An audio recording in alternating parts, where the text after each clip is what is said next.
मुजफ्फरपुर से 15 दिन पहले गायब हुई 3 किशोरियों का शव मथुरा के रेलवे ट्रैक पर मिला है। दावा किया जा रहा है कि तीनों किशोरियों ने एक दूसरे का हाथ पकड़कर ट्रेन के आगे आ गई। शव की स्थिति इतनी बुरी है कि पहचान करना मुश्किल है।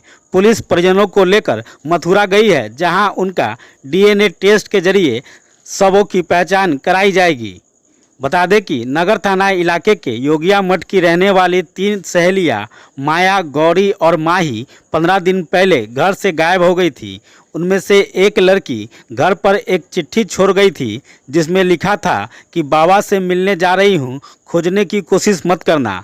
चिट्ठी पढ़ने के बाद परिजनों के होश उड़ गए। मामले की गंभीरता को देखते हुए नगर थाने की पुलिस ने शिकायत दर्ज कर छानबीन शुरू की। गायब किशोरियों के फ़ोन का लोकेशन कानपुर जाकर ऑफ बता रहा था, जिससे पुलिस को उन्हें ढूंढने में परेशानी हो रही थी।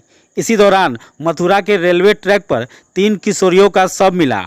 कपड़े से पहचान कर मुजफ्फरपुर पुलिस को संपर्क किया गया, तब जाकर इसकी सूचना परिजनों को दी गई। सिटी एसपी ने बताया कि जो सबूत मिले हैं उसके अनुसार किशोरियों ने आत्महत्या की है।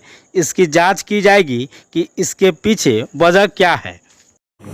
जोगिया मठ से 3 बच्चियां गायब हुई थी। उनमें से हम लोगों ने एफआईआर रजिस्टर किया है और हमारी अभी कुछ दिन पहले एक डेड बॉडी, 3 डेड बॉडी हम लोग को मथुरा में मिली थी और उन 3 डेड बॉडी में से सत्यापन के लिए हम लोगों की एक टीम उनके पेरेंट्स के साथ में मथुरा गई हुई है। और वहाँ पर अभी क्योंकि वो बॉडी बहुत ज़्यादा टाइम हो गया है और गर्मी का भी टाइम है, तो अभी बॉडी काफ़ी ज़्यादा डिकम्पोज हो गई है, तो फिज़िकली उनका वेरिफिकेशन करना पॉसिबल नहीं हो पा रहा है। तो हम लोगों ने इसलिए सारी डेड बॉडीज़ का हम लोग वहाँ पे डीएनए प्रिजर्व करेंगे, ताकि जो उनके पेरेंट्स हैं उनके साथ में डीएनए का मिलान कर सकें और ये वेरीफाई हो सके कि ये जो डेड बॉडी मिली है उन्हीं बच्चों की है जो गायब हुई हैं।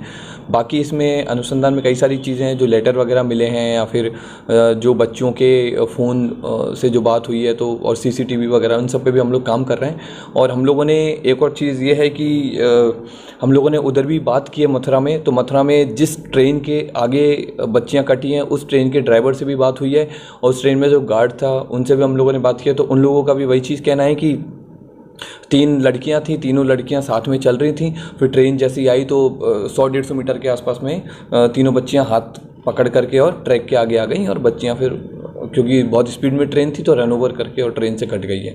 तो कहीं भी इसमें मर्डर का और उसका मामला नहीं है, ये आत्महत्या का मामला है। और इसका वहाँ के ट्रेन के ड्राइवर ने सत्यापन किया और क्यों लड़कियों ने आत्महत्या किया इस पर अभी हम लोगों का अनुसंधान का विषय है, तो इस पर हम लोग अभी काम करेंगे। जो टेक्निकल एविडेंसेस अब तक मिले हैं उसमें क्या चीज़ सामने है? और टेक्निकल एविडेंस में अभी तक ये चीज़ सामने आई है कि बच्चियां गई हैं, लेकिन कैसे गई हैं, किस तरह, क्योंकि बच्चों का फ़ोन लगातार बंद था। 14 तारीख के बाद में हम लोग भी जब से कंप्लेन मिल रहा था तो सब लोग उसको फॉलोअप कर रहे थे, तो कहीं भी बच्चियों का टेक्निकल कि बच्चे मथुरा में गई है उसका हमारे पास में अभी तक लोकेशन नहीं आ पा रहा था। सेकेंडली कि बच्चियों ने कानपुर में ही फ़ोन बंद कर दिया था, तो हम लोग अभी तक टेक्निकली वो चीज़ पे नहीं जा पा रहे थे कि मथुरा में बच्चियाँ गई है। बाबा कनेक्शन भी कोई है सर? लेटर में लिखा हुआ है कि बाबा का दर्शन करने जा रहे हैं। बाबा का दर्शन बच्चियां करने जा रही थी, क्योंकि जैसा घर वालों से बात हुई है तो उससे और बाकी जो बच्चों से उनके जो साथी बच्चियां हैं, तो उससे एक चीज़ क्लियर है कि बच्चियों का जो धार्मिक एक इंक्लिनेशन था, बच्चियां धर्म के प्रति काफ़ी ज़्यादा वो थी। और इवन घर में भी ये बच्चियां वो देखा गया था कि बच्चों का बिहेवियर उस तरह का था। तो बाबा का नहीं, लेकिन हाँ शंकर भगवान की वो एक भक्त थी। तो अब ये चीज़ अभी तक अनुसंधान का विषय है कि बाबा कौन थे, लेकिन अभी तक हमें लग रहा है कि शायद वो शंकर भगवान को ही बाबा बोल करके एड्रेस कर रही थी। जो पेरेंट्स वगैरह से बात हुई है सर, उसमें कुछ बातें?